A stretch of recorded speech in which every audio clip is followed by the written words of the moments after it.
Hi, welcome to our math. Today I'm doing a series of videos on exponential functions and specifically taking your multiplication factor and manipulating it for a different time span.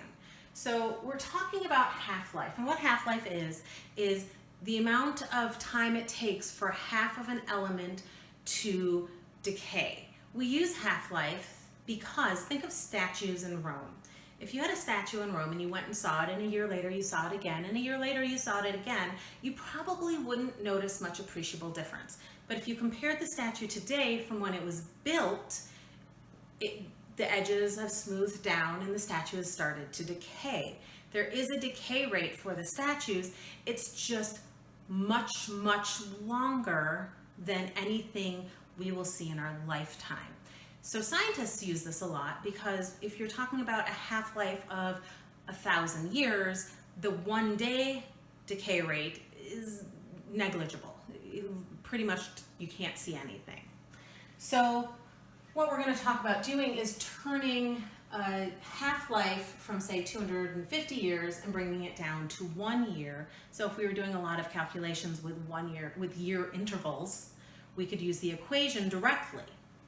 So if our half-life is 250 years, that's this big number, and we want to represent it as 1 year, what we're doing is we're trying to take a big half-life and get a fraction of it.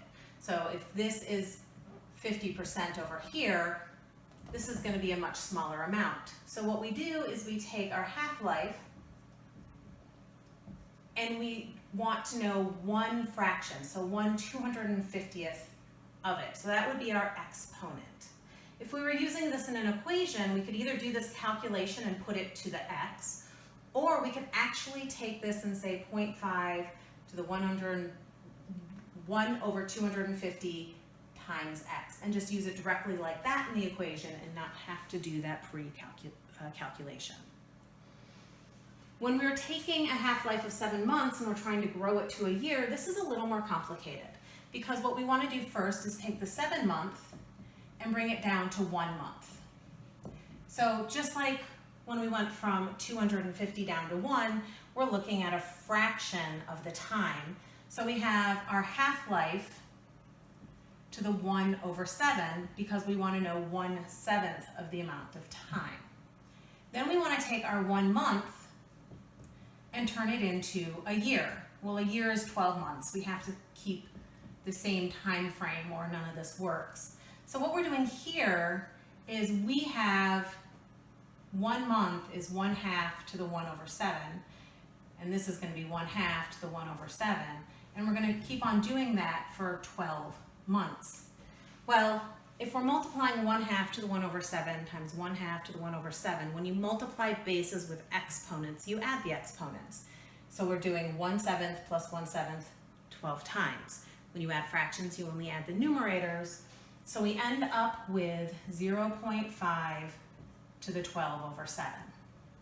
Once again, you could use this in your calculations, and then when you have that number, put it to the x, or you could say 0.5 to the 12x/7.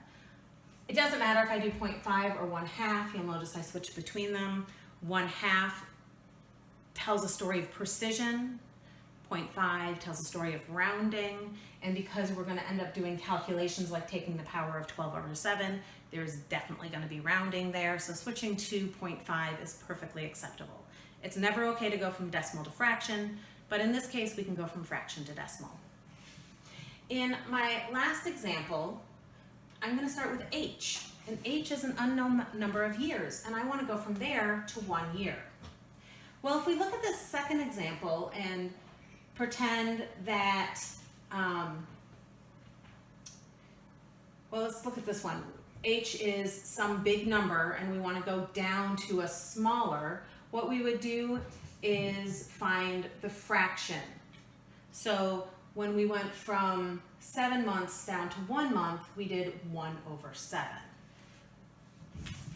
So we would have 0.5 to the 1/h.